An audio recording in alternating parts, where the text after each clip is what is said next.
Well, we started out with the father drum, the low end. The opposite would be the high end. Okay? You're trying to create a lot of contrast in your drum circles or bands. You want what's called separation. Too many instruments too close together in pitch, relative pitch, or timbre will get muddy. And the audience won't be able to discern the rhythms between the two instruments. They'll all be cluttery. So when you tune a drum set, you really separate the tom-toms. 3 blind mice. You really separate them out. Same in a percussion group. You want to have a cutting, very high-pitched, cutting, steady timekeepers. Roll 2 is the steady timekeepers. Roll 5 is the advanced timekeepers. Okay, that's the fancy stuff. But what we're going to learn is keeping a drum circle going or band by having some cutting instruments. Something that will cut through all the noise going on that people can follow. Okay, so we got cowbells, double bells, metal instruments basically. You got metal claves. You have what's called a go-go bells, which are double bells. Those are African double bells. These are big ones. And those are big ones. You can switch, you can switch if you would like. So what you want to do, without getting... Now we already have all the techniques on the internet for playing all kinds of metal instruments. All of them. Okay, so I'm not gonna duplicate that and bore you. Basically, there's 2 things you're gonna do. You're gonna have a resonant sound, a very open, ringy sound. So you got to find a way to get that out of your instrument. All the techniques are out on the internet. Free lessons, private lessons, Roll 2 goes into it in depth.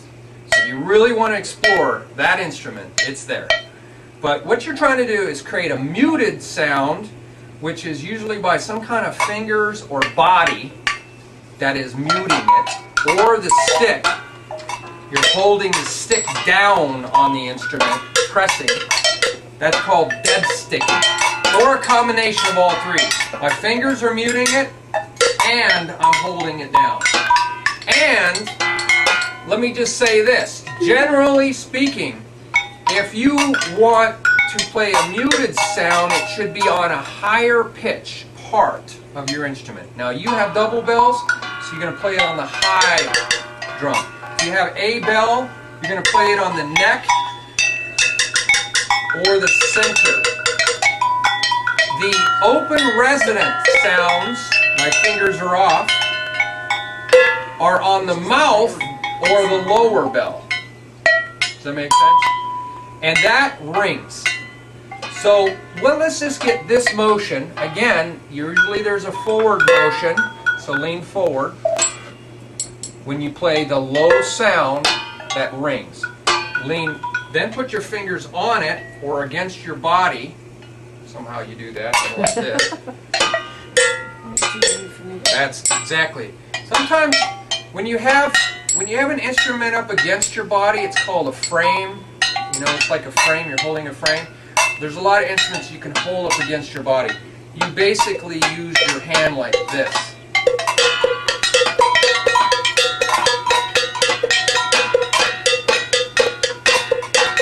Okay, so there's all kinds of ways. Here we go.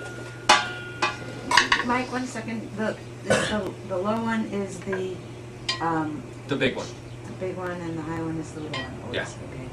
Okay. And so you're going to find a way to muffle the small one.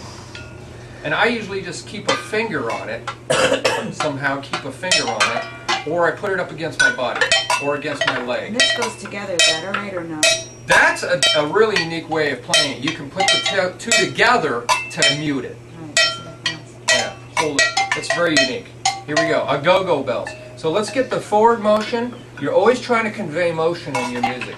I have to tell you, one of the most terrible things I've heard is you go to see a great band and you see a musician up there going,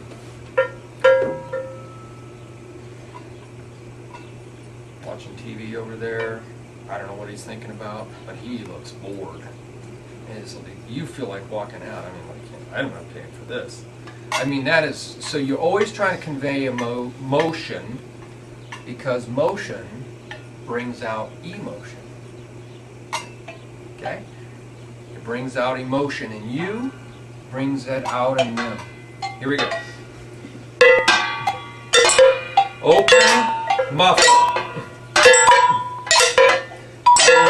Muffle. Muffle, muffle. Open, muffle. Open, muffle.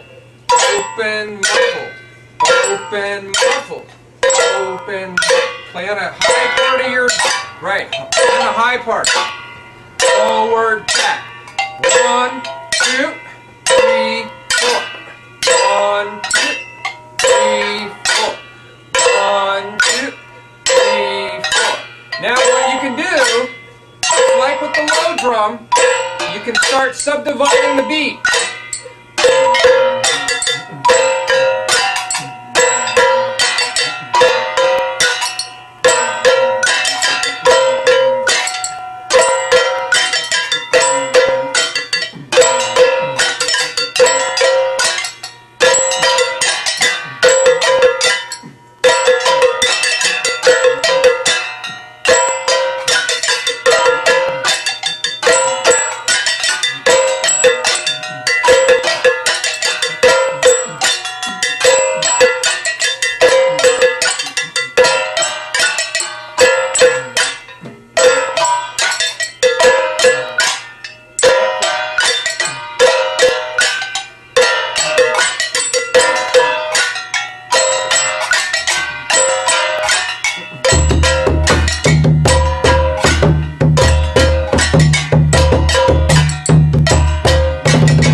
Okay, we're going to add wood. All right. We're going to add wood. Wood has the same piercing sound as a metal object, but it has a completely different timbre. So therefore, they will separate well enough. Wood and metal will separate enough, even though they're very high pitched. These are called claves. You know about that. You hold them like that, so you have a resonance chamber that allows the sound to come out, and then you hold it near the end.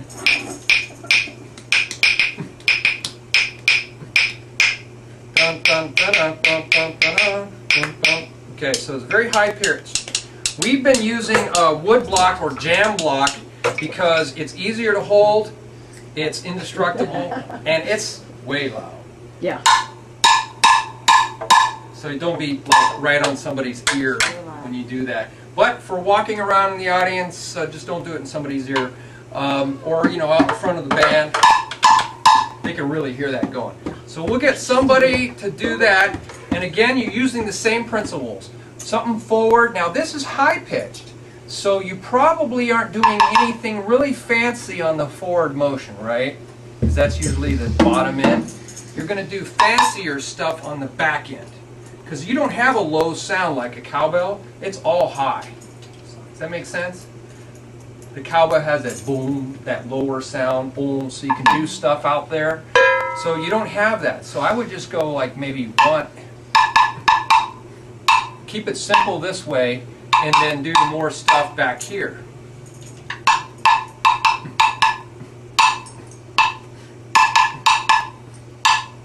Okay, does that make sense?